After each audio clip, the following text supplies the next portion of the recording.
great. My name is Keelan McDonald. I'm a product manager.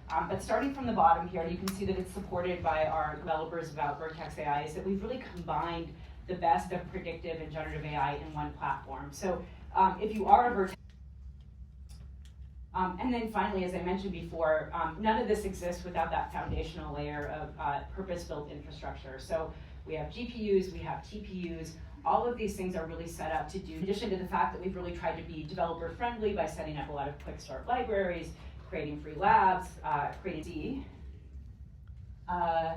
model garden. So this actually takes about 3 hours in real life. I'm going to attempt to do it in about 6 minutes before I get kicked off stage. And what I want you to really take away from this is that if you're looking to deploy Gemma for your enterprise use cases, this is really going to be the most. As you heard from Hugging Face earlier, you can also reach this page through Hugging Face. So there's 2 drop downs here. There's a tuning one as well as a deploy one, and those will both take you back to Model Garden and Vertex. So regardless of how you come in, you're going to kind of land back on this home page here. So let's explore this model card a little bit more. I'm going to open this and see some of the details, get a little bit more documentation about how to get started. You can see here that there's a little file path. I'm going to click and copy that. I'm going to need that in just a minute for my tuning job. But again, I'd encourage you to explore these model cards a little bit more. You're going to get eval information. You're going to get information about safety, ethics, toxicity. Of course, you're going to get lots of detailed information about the license, deploy button. And this is going to allow you to select pre-configured hardware. So if you don't want to spend a lot of hours researching the hardware, this is actually the recommendation that we have here for the most kind of efficient and effective way to deploy Gemma, given its size. But assuming that we do want to tune, and of course we do, we're actually going to open this notebook here, and we're actually going to get 4 different options.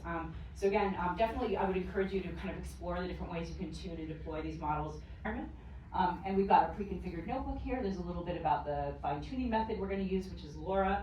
We're recommending that you lower the precision mode to 4-bit and that you use an L4.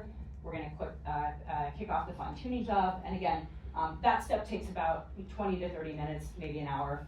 And now we've got our fine-tuned model. And at this point, we have our nice little prediction box. Again, this is just another environment where you can test your prompts. So you've got a little pre-written prompt there that you can test. I'm just writing a very silly little prompt to make sure that the model's honoring the token adjustments as well as lowering the temperature to see if I can get kind of a more concise and factual answer here. Hopefully you're a slightly more tune it, or I just want to explore something else. I can also break everything down with this cleanup resources tab, and this essentially just deletes everything and makes sure that you don't get charged for running that model anymore if you don't want it.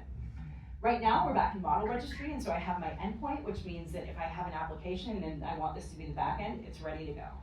You can see here, this is the sample request. That's what the API request would look like if I was using this endpoint to power my enterprise app. And if you click in further here, you can actually see that we get to a nice monitoring page. And this gives you a lot of really detailed information about how your endpoint is performing in terms of accuracy, in terms of predictions served.